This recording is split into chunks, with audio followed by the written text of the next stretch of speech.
علامہ ابن جوزی اپنی کتاب ضمیل ہوا میں لکھتے ہیں، ابن نجی نے ایک با اعتماد دوست کا واقعہ بیان کیا ہے کہ ایک رات میں نے خواب میں دیکھا میرے گھر کے قریب جو قبرستان ہے، اس قبرستان کے مردے اپنی اپنی قبروں سے نکلے ہیں اور ایک جگہ اکٹھے ہو رہے ہیں، حتیٰ کہ تمام اہل قبور ایک جگہ جمع ہو گئے۔ پھر انہوں نے گریہ زاری شروع کر دی اور گڑ گڑا کر دربار الہی میں دعا کرتے ہیں، یا اللہ فلاں عورت جو صبح مر گئی ہے وہ ہمارے قبرستان میں دفن نہ ہو، یا اللہ ہمیں اس سے بچا لے۔ یہ گریہ زاری سن کر میں نے ایک مردے سے پوچھا، ماجرا کیا ہے، تم کیوں یہ دعا کر رہے ہو؟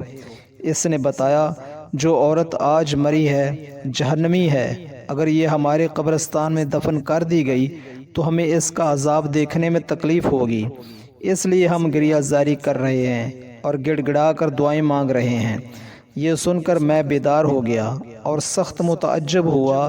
صبح ہوئی تو قبرستان کی طرف نکلا اور دیکھا کہ گورکن قبر کھودنے والے قبر کھود چکے ہیں۔ میں نے ان سے پوچھا، یہ کس لیے بنائی گئی ہے؟ انہوں نے بتایا، ایک مالدار تاجر کی بیوی فوت ہو گئی ہے، یہ اس کے لیے قبر کھودی گئی ہے۔ میں نے ان کو رات والا منظر بتا دیا۔ قبر کھودنے والوں نے واقعہ سن کر قبر بند کر دی۔ اب میں انتظار کرنے لگا کہ کیا ہوتا ہے۔ تھوڑی دیر گزری تو چند آدمی آئے اور گورکنوں سے پوچھا، قبر تیار ہو گئی؟ انہوں نے جواباً کہا، یہاں قبر نہیں بن سکتی کیونکہ نیچے کیچڑ ہے۔ وہ آدمی یہ سن کر دوسرے ڈیرے پر چلے گئے، چونکہ وہاں بھی خواب والی بات پہنچ چکی تھی، اس لیے انہوں نے بھی قبر کھودنے سے انکار کر دیا۔ پھر وہاں سے وہ آدمی کسی دوسرے قبرستان گئے اور وہاں قبر بنوائی۔ پھر میں جنازے کی آمد کا انتظار کرنے لگا۔ پھر اچانک شور اٹھا کہ جنازہ آ رہا ہے، میں بھی جنازے کے ساتھ ہو گیا۔ جنازے کے ساتھ ایک جمع غفیر تھا۔ میں نے جنازے کے پیچھے ایک خوبرو نوجوان کو دیکھا۔ میرے پوچھنے پر مجھے بتایا کہ اس عورت یعنی میت کا بیٹا ہے، اس کی اور اس کے باپ کی تعزیت کی جا رہی تھی۔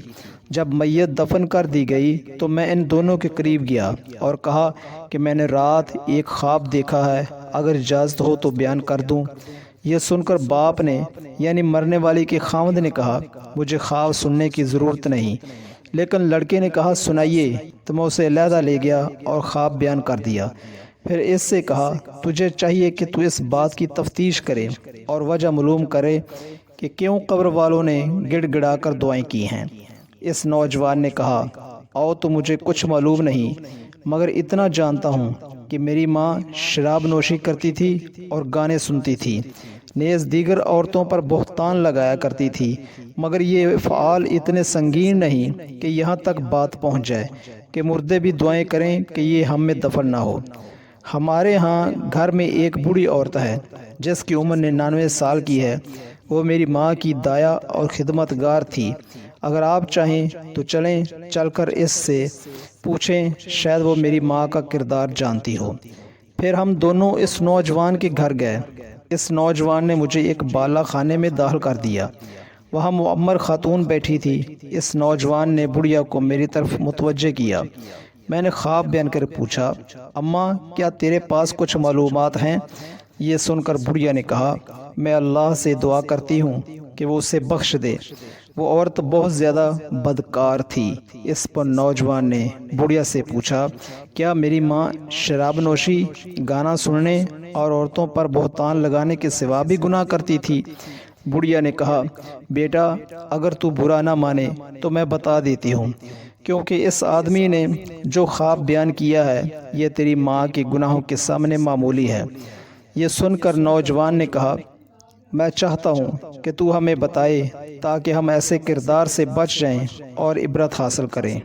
اب میں تمہیں 3 کارنامے تیری ماں کے سناتی ہوں۔ تو اس بڑھیا نے اس عورت کے لڑکے کو مخاطب کر کے کہا، تیری ماں بہت بڑی بدکار تھی۔ ہر دن 1-2 نوجوان اس کے گھر آتے تھے جن سے وہ اپنی خواہش پوری کرتی تھی، اور تیرا باپ بازار میں کام کرتا تھا۔ پھر تو جب تو جوانی کو پہنچا تو نہایت وجیح نوجوان تھا۔ میں دیکھا کرتی تھی کہ تیری ماں تیری طرف شہوت کی نظر سے دیکھا کرتی تھی۔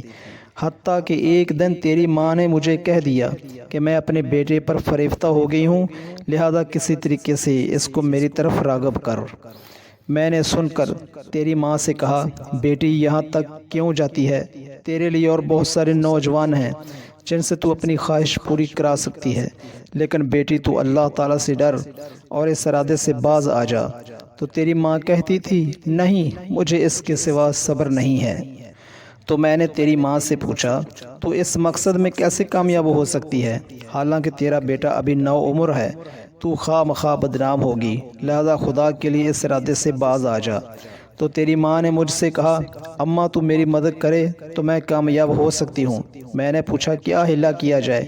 تو تیری ماں نے کہا، فلاں گلی کے مکان میں ایک عرضی نویس ہے، وہ رکے خط لکھ کر مردوں کو عورتوں سے ملاپ کراتا ہے اور اجرت لیتا ہے، تو اس کو کہہ دے کہ میرے بیٹے کو تحریر لکھے اور نام لیے بغیر کہے کہ ایک دو شیزہ تجھ سے عشق کی حد تک محبت کرتی ہے، وہ تجھ سے فلاں جگہ فلاں وقت ملاپ چاہتی ہے۔ اس بوڑھی عورت نے کہا کہ میں نے ایسا ہی کیا، اور جب تجھے میں نے وہ خط دیا تو بھی فریفتہ ہو گیا اور تو نے لکھ دیا کہ مجھے منظور ہے، تو میں نے تیری ماں کو وہ خط لا کر دے دیا۔ تیری ماں نے جواب پڑھ کر کہا، اماں تم میرے بیٹے سے کہو کہ فلاں وقت فلاں جگہ آ جائے، اور تو فلاں بالا خانہ اچھی طرح تیار کر اور اس میں پھل اور خوشبو وغیرہ کا انتظام بھی کر، اور تو میرے بیٹے کو یہ بھی کہے کہ جس عورت نے تجھے بلایا ہے وہ ابھی دوشیزہ ہے، وہ روشنی پسند نہیں کرتی، بلکہ یہ کام اندھیرے میں بہتر ہے، تاکہ تمام والدین کو تم پر شک نہ گزرے۔ پھر میں تیرے پاس آئی تھی تو نے یہ بات مان لی، اور رات کا وقت مقرر ہوا۔ میں نے تیرا جواب تیری ماں کو پہنچایا تو اس نے بہترین کپڑے پہنے اور عمدہ خوشبو لگائی اور اس بالا خانہ میں پہنچ گئی، اور پھر تو بھی پہنچ گیا۔ پھر داد و عیش سحری تک جاری رہا، پھر تو وہیں سو گیا تو میں نے صبح کے وقت آ کر تجھے جگایا۔ پھر چند دنوں کے بعد تیری ماں نے مجھ سے کہا، اماں میں اپنے بیٹے سے حاملہ ہو گئی ہوں، اب میں کیا کروں؟ تو میں نے کہا، مجھے تو کچھ سمجھ نہیں آ رہی کہ تو کیا کرے، لیکن تیری ماں کسی ہیلے بہانے سے تجھ سے اپنی خواہش کرتی رہی۔ حالانکہ ولادت کا وقت قریب آ گیا تو تیری ماں نے تیرے باپ سے کہا کہ میں بیمار ہوں، میں چاہتی ہوں کہ کچھ دن اپنی ماں کے پاس جاؤں، کچھ دن اپنی ماں کے پاس رہ آؤں۔ تو تیرے باپ نے اجازت دے دی۔ پھر میں اور تیری ماں تیری نانے کے گھر چلی گئیں، وہاں ایک کمرے میں رہائش رکھ لی، اور جب ولادت کا وقت آیا تو میں ایک دائیا کو بلا کر لائی، تو تیری ماں کے ہاں ایک بچہ پیدا ہوا جو کہ تیری ماں نے مار دیا، اور پھر ہم نے وہ بچہ دفن کر دیا۔ کچھ دن گزرے کہ تیری ماں نے مجھ سے کہا، اب پھر میں اپنے بیٹے سے خواہش پوری کرنا چاہتی ہوں۔ تو میں نے کہا، بیٹی جو کچھ ہو چکا وہ تیرے لیے کافی نہیں؟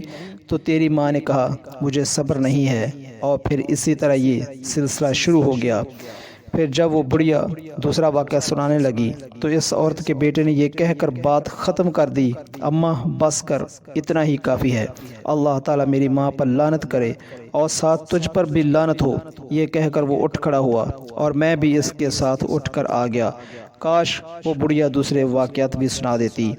اندازہ کیجئے جب انسان کی شرم و حیا ختم ہو جائے تو وہ کس قدر پستی میں چلا جاتا ہے۔ ہمیں چاہیے کہ اس واقعے سے سبق حاصل کریں اور اللہ تعالیٰ سے پناہ مانگیں۔ اللہ تعالیٰ ہماری حفاظت فرمائے، آمین یا رب العالمین۔